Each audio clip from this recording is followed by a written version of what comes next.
bem-vindos. Estamos em mais uma edição no programa Palavras Consoladoras, pelo canal do YouTube, que tratará dos conteúdos da doutrina espírita baseados no Evangelho de Jesus, seus exemplos e seus ensinamentos. Durante 15 minutos estaremos em sua companhia.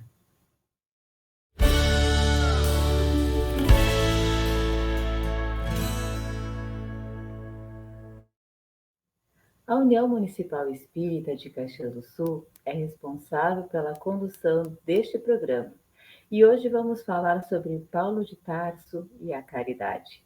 Para nos ajudar a tratar deste assunto, convidamos a colega Karina Kissini, colaboradora do Movimento Espírita da Serra Gaúcha.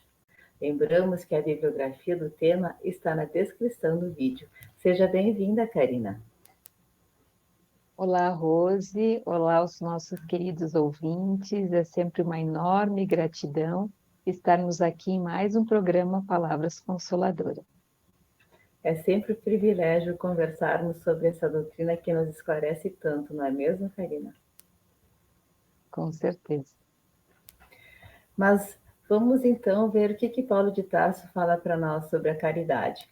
E os fariseus, quando viram que Jesus tinha feito os saduceus se calarem, reuniram-se em conselho e um deles, que era doutor da lei, fez a seguinte pergunta para tentá-lo: Mestre, qual é o maior mandamento da lei? Karina, qual foi a resposta de Jesus? Explica por que esses mandamentos estão relacionados com a caridade. Jesus prontamente respondeu a esse doutor da lei que o maior mandamento era amar ao próximo como a si mesmo. E essa passagem do Evangelho é tão bonita que ele perguntou, o doutor da lei questiona Jesus, mas quem é o próximo? Quem é meu próximo? E aí Jesus respondeu, ele contou uma história, que uma determinada pessoa estava descendo de Jerusalém para Jericó, e ele foi assaltado no meio do caminho, e ele ficou muito ruim naquele assalto, enfim, e aí passou por ele um sacerdote que olhou, mas praticamente não deu bola e seguiu adiante. Mas um pouquinho passou uma outra pessoa, olhou e também não deu importância.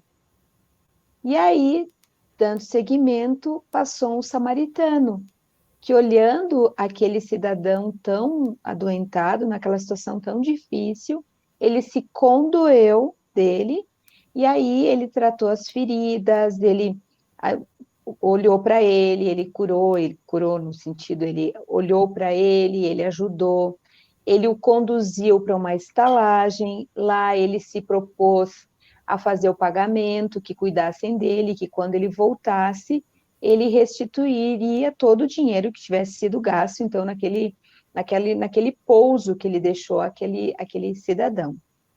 E aí, depois que Jesus narrou a história, ele perguntou para o doutor da lei qual deles que parecia que tinha feito a caridade. E aí o doutor da lei disse para ele, foi o samaritano. Ele disse, vai e faz o mesmo. Então, quando a gente pensa na questão da caridade, a gente pensa nesse olhar do samaritano para com aquele cidadão que havia sido assaltado. Os outros passaram e nem deram bola. E é que na maioria das vezes acontece nesse nosso mundo material. As pessoas têm determinadas dificuldades e muitas vezes por comodismo ou por indiferença, nós fechamos os nossos olhos e não atendemos o nosso próximo, que é aquele que está ao nosso lado, nas suas necessidades. Então, a caridade, na realidade, é esse amor ensinado por Jesus, esse amor em movimento que faz com que a gente olhe para o nosso próximo com olhos de compaixão e que a gente possa se colocar no lugar dele para ver o que, pelo mínimo, tentar entender o que ele está sentindo naquele momento.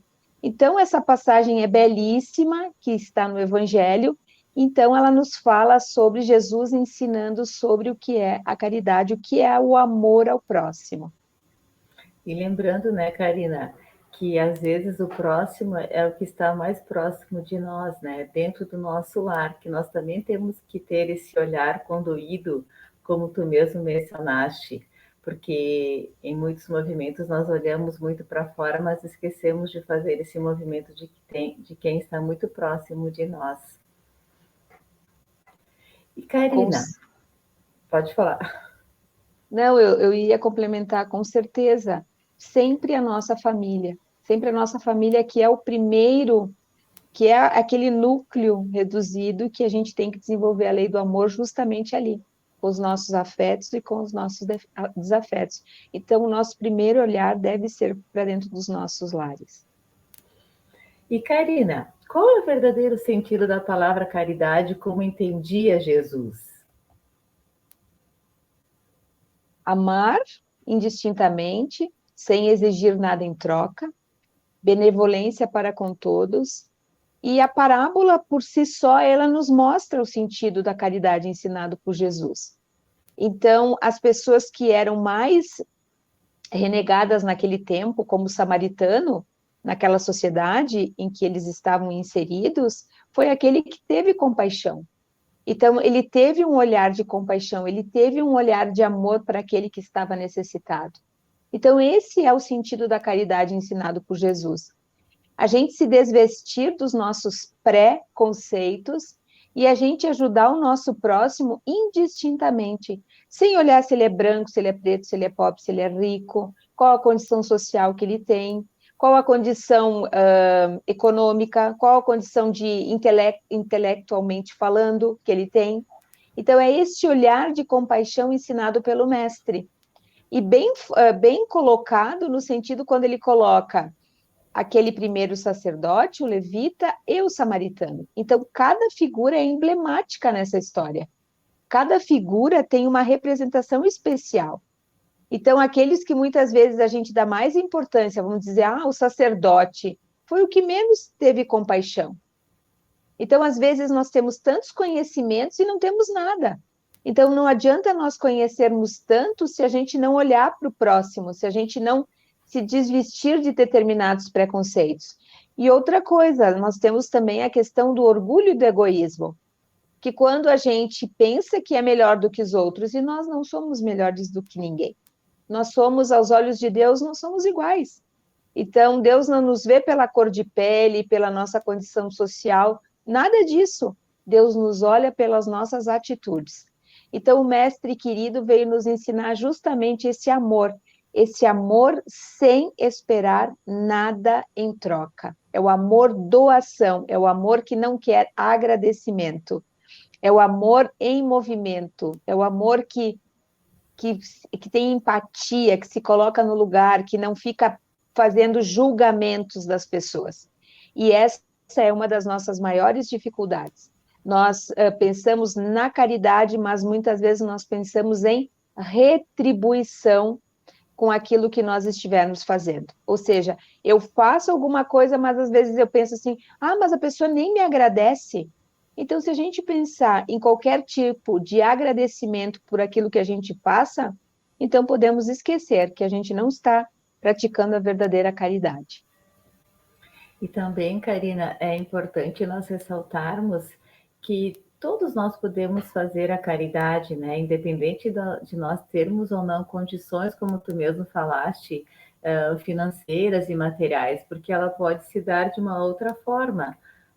Quando a gente faz uma visita para alguém que está adoentado, também é um tipo de caridade.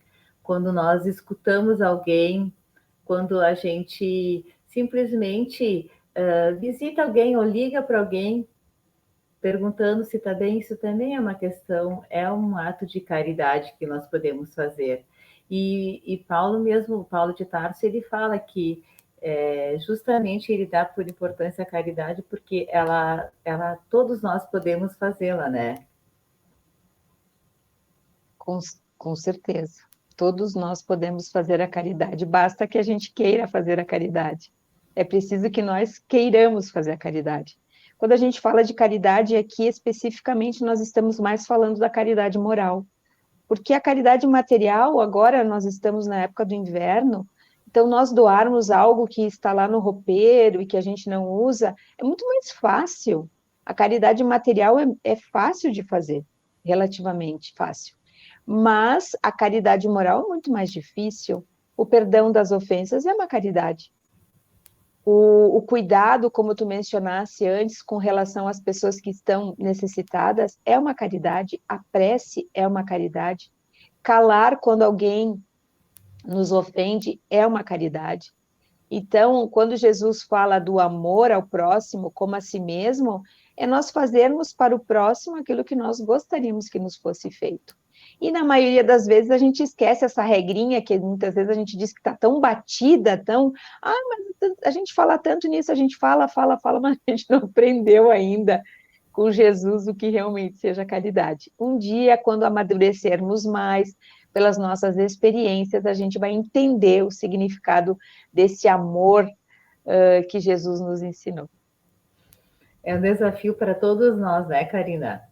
E na primeira carta de Paulo aos Coríntios, ele escreve: ainda que eu falasse todas as línguas dos homens e até mesmo a língua dos anjos, se não tivesse a caridade, sou apenas um metal que produz som e um sino que toca.